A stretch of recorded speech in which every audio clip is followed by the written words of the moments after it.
But when I arrived, the officers were here.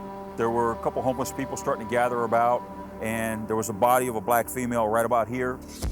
She had appeared to be wearing some kind of a mesh shirt and shorts, and they were burned. They were burned so badly that the mesh pattern was actually burned into her body. The woman is burned from the waist up. She also suffered a blow to the head. Knowing the area is thick with drug addicts, De La Torriente believes it's possible the victim accidentally set herself on fire. I thought, well, there's always a possibility that she might have burned herself smoking crack cocaine, but the blunt trauma worried me. De La Torriente cordons off the scene as a possible homicide and sends the body to the county morgue, hoping the coroner can help determine the cause of death. She had severe injury to her head with skull fractures and trauma to her brain, and one does not suffer that during a fire that's accidentally set. The coroner's findings set aside any doubts. De La Torriente has a homicide on his hands, one in which a woman was intentionally set on fire, most likely as she lay dying. Fingerprints identify the woman as Vida Hicks, a 42-year-old local.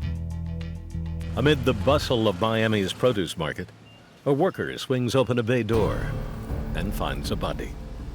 We responded there and observed the body of a black female laying in a supine or face-up position. And she appeared to have some injuries to the face and head area and appeared to have been set on fire. The burnt corpse lies less than 30 feet from where Vida Hicks was found and is ID'd as Diane Nelms, a local prostitute. No sooner do detectives start picking through the case file than they get another call. The body of a black female has been found in a Miami cemetery. We're walking into the cemetery, and my captain comes on over to me, and he says, "We found another body, beaten and burned like the girls over in the produce center." And I said, "Okay, what do you want me to do?" And he says, "You're the lead. You and Nelson and Carlos are taking all three of these cases." The latest body is found about 3 miles from the first two victims. All signs point to the same killer. The victim's name is Cheryl Ray, a local with some history of prostitution. She's burned from the waist up. Cause of death? Blunt force trauma to the head. Unlike the first two cases, however, this time the killer might have made a mistake. In the form of semen recovered from the victim's body. The setting is an abandoned gas station in North Miami. The victim, a woman, partially nude and lying near a pool of transmission fluid. The coroner confirms an MO that by now is familiar to Miami homicide. A blow to the head, followed by gasoline, and the strike of a match. The woman is ID'd as Janice Cox. Inside the building, the floor around Cox's body is littered with fallen ceiling tiles, which turns out to be a break for detectives. The ceiling tiles, to our good fortune, landed with the white or the exposed area up. Having stepped on the transmission fluid, he later stepped on these ceiling tiles. Detective Andrew believes the footprints are fresh and most likely belong to the killer. We knew that he knew the area very well, which means that he probably lived in that area. Let's go get him. Let's go hunting. On the first day of the operation, Callejas is approached by a woman, a prostitute named Yolanda. She told my partner and I that there was a guy that approximately a year ago had approached her and asked her if she spoke Spanish. She got a little closer, and as she did that, he hit her over the head, and all she could do is run. She told us that she had gone to the gas station, called the police, and made a police report. Detective Callejas is only mildly interested and tells Yolanda to give him a call if she sees her attacker again. 3 hours later, Callejas gets a page. Yolanda claims she just saw the man who attacked her riding a bicycle down the street. Callejas and a partner pick her up. Together they roll through the streets of Miami looking for a man on a bike. And we're going around, all of a sudden, she points out, she goes, "There he is." Callejas stops the man, His name? Francisco Del Junco, a Cuban-American living in Miami's Little Havana. Callejas notes that hanging from the handlebars of Del Junco's bike is a juice bottle wrapped up in a plastic bag. I asked him if he had a weapon there, and he said, no, that's not a weapon. That's a bottle with gasoline. Well, just so happens that the accelerant used on these victims was gasoline. About this time, detectives Andrew and Calvar show up. Just like Callejas, they want to know why a bike without a motor requires gasoline. Curious, our questions to him are, why the gasoline? He says, well, the chain on my bicycle falls off every once in a while. It's kind of defective. And I get grease on my hands, so I use the gasoline to wipe the grease off my hands. Didn't satisfy my questions very well. I said, let me see the bottom of your shoe. And there was that elusive footprint impression that I had been looking for. Detectives ask Del Junco to come down to the station. He agrees, but refuses to admit any involvement in the murders. The question was, why would somebody do something like this? And his response was like, you wouldn't know what drives people to do things like this or what makes somebody do this. The detectives begin to suggest reasons that Del Junco might have wanted to kill the 4 women. And we start throwing out a bunch of things, and basically he's saying like, no, well, could be, maybe. Then for some reason it occurs to me to say Santeria. Santeria. Santeria is a religion practiced in Miami and the Caribbean, a mix of Christianity and the pagan religions of West Africa. Santeria doesn't often come up in police interrogations.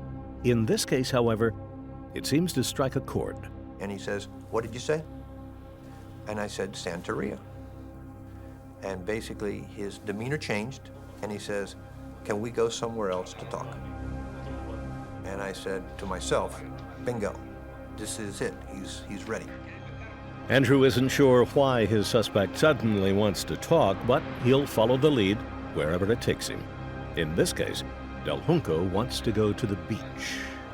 He says he's doing his normal daily activities, he will become sexually aroused, and without provocation or without any of his own doing, he will ejaculate. He says this is embarrassing. I can be working, I could be shopping, I could be doing something, and he says these people do this to me. These people were the voices that were telling him. He says this is a Santeria priestess, and the leader of them is this black woman. Del Junco claims he targeted black women as a way to get back at the priestess who controls his mind. He says that he would kill these women to try to get even with these voices for what they were doing to him, to get revenge, maybe to try to get him to stop. This was his rationale for what he was doing. Detectives aren't sure if Del Junco is truly hallucinating or if the Santeria talk is just an excuse. Whatever the case, the truth of his confession will be tested by details only a killer would know. With videotape rolling, Francisco Del Junco leads detectives to the spot where he placed 2 bodies by the railroad tracks. ¿Esta es la primera o la segunda?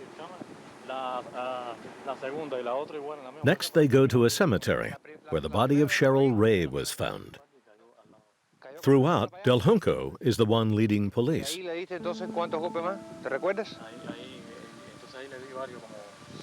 We were lost inside the cemetery, and he actually found the spot.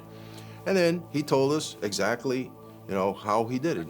I told her to bend over, dropped her pants, we had sex, and then as we're having sex and I'm about ready to ejaculate, I reach back, and on the vertical post of my bicycle, I had the weapon. I took it out, and I just started beating her with it. The details tell detectives their suspect is telling the truth. He is arrested and charged with multiple counts of murder. DNA from semen recovered at the Cheryl Ray crime scene is subsequently matched to Del Junco, and his boots cannot be eliminated as the ones that made the impressions at the Janice Cox murder scene. It seems that just one question remains. Is Francisco Del Junco responsible for his actions or is he legally insane? He was off. There was just something off about him.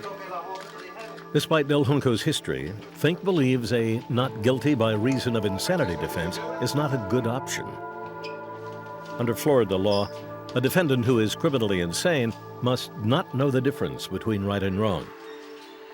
For all his bizarre behavior, it's evident from Del Junco's confession that he can make that distinction. The case is finally tried before a judge in May of 2003. After a 6-week trial, the judge finds Francisco Del Junco guilty on 4 counts of first-degree murder and sentences him to 4 back-to-back life sentences.